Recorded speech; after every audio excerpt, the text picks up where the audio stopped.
gives this bill a chance. Deputy Chief Minister in charge Home Police Preston Tinsong told the Assembly on Tuesday that East Khasi Hills district has the highest number of crimes registered from 2020 to 2023 with a total of 5,196 cases.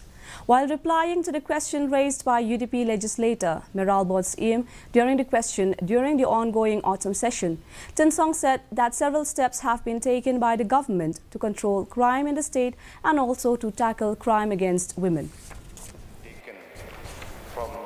Top crisis centers for providing services for violence-affected women, including police facilitation, legal counseling, psychosocial counseling, medical aid and temporary shelter have been set up in 11 districts of the state.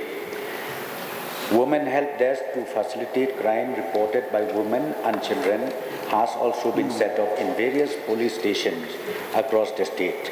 Crime scene unit comprising of experts from the State Forensic Science Laboratory and the Fingerprint Bureau has also been constituted to assist the investigating officer, especially in cases relating to crime against women and children. Ganesh Chaturthi is also being celebrated in